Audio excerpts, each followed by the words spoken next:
قال النبی صلی اللہ علیہ وسلم اول الانبیاء آدم و آخرهم محمد او کما قال صلی اللہ علیہ وسلم۔ میرے معزز اور مکرم اور محترم غیور اور باضمیر صحافت کی دنیا کے اندر اپنا لغہ منوانے والے حفظ آباد کے صحافیوں، السلام علیکم۔ سب سے پہلے تو میں آپ سب دوستوں کا انتہائی مشکور ہوں کہ شکریہ ادا کرتا ہوں کہ ہماری ناتماں آواز کو آپ دوستوں نے پوری دنیا کے اندر، ہمارے پیغام کو پوری دنیا کے اندر پہنچانے کے لیے ہمیں یہاں آنے کا موقع فراہم کیا۔ اللہ آپ دوستوں کو جزائے خیر عطا فرمائے۔ ختم نبوت کے حوالے سے تو ہمارے جناب جاوید اسد چودھری صاحب دامت برکاتہم العالیہ نے دو چار جملوں کے اندر معنی اور بہت بڑی تفصیل کے اندر بلکہ گفتگو کر دی ہے، تو میں ادھر نہیں جاؤں گا۔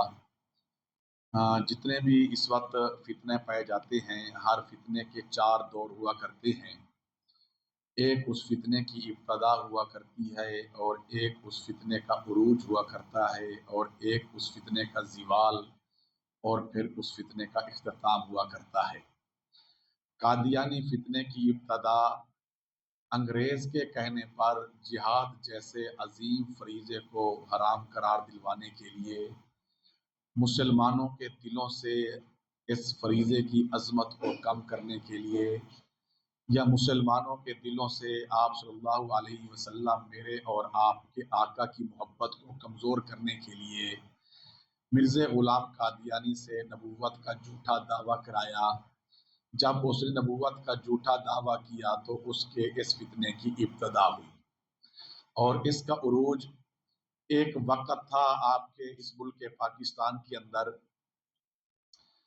قادیانی کھلے عام علل اعلان چوک کے اندر کھڑے ہو کر مرزا غلام قادیانی کو بطور محمد رسول اللہ کے پیش کیا کرتے تھے۔ قادیانیوں کو عروج یہ تھا، قادیانی چوک اور چوراہے میں کھڑے ہو کر مسلمانوں کو آوازیں دے کر مناظرے کے چیلنج دیا کرتے تھے۔ قادیانیوں کو عروج یہ تھا، قادیانی کھلے عام جس طرح آج ہماری تبلیغی جماعت دین کی اشاعت اور ترویج کے لیے گلی گلی محلہ محلہ گشت کرتی ہے، قادیانی بھی اس طرح ٹولیوں کی شکل میں گلی محلے کے اندر قادیانیت کی تبلیغ کے لیے گشت کیا کرتے تھے۔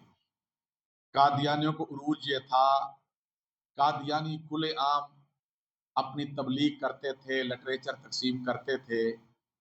قادیانیوں کو عروج یہ تھا کہ اگر کوئی مسلمان ان قادیانیوں کو کافر کہتا، اس مسلمان کے خلاف 298 کے تحت مقدمہ درج کرا کے اس مسلمان کو 3 سال سزا دلوائی جاتی۔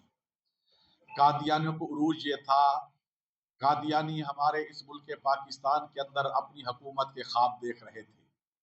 قادیانیوں کو عروج یہ تھا کہ ہماری فوج کے اندر 18 جرنیل جنونی قسم کے قادیانی موجود تھے۔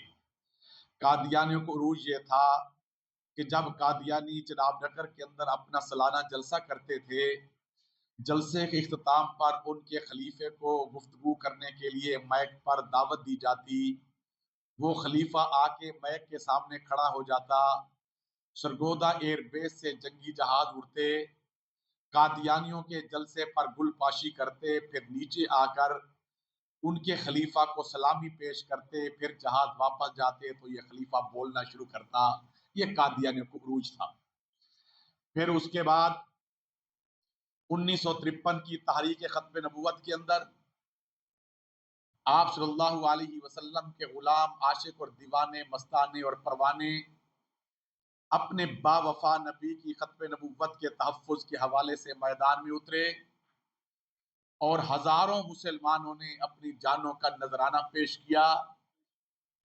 ہزاروں مسلمانوں کو ہتھ کڑیاں اور بیڑیاں ڈالی گئی، ہزاروں مسلمانوں کو جیلوں کی سلاخوں کے پیچھے کئی سال زندگیاں گزارنی پڑی، ہزاروں مسلمانوں کو جیلوں میں بیٹھ کر چکیاں پیسنی پڑی، ہزاروں مسلمانوں کو جیلوں کی صعوبتیں برداشت کرنا پڑی، اور ہمارے بڑوں نے بڑی بڑی تحریکیں چلائیں، جدوجہد کی، محنت کی، کوشش کی۔ اس محنت اور کوشش اور قربانیوں کے نتیجے میں 7 ستمبر 1974 کو پاکستان کی نیشنل اسمبلی نے متفقہ طور پر ان قادیانیوں کے خلاف فیصلہ دیا کہ مرزا قادیانی اس کے ماننے والے کافر ہیں۔ اس دن سے قادیانیوں کا زوال شروع ہو گیا۔ وہ ابتدا تھی، وہ عروج تھا، آج کے دن سے یہ زوال شروع ہوا۔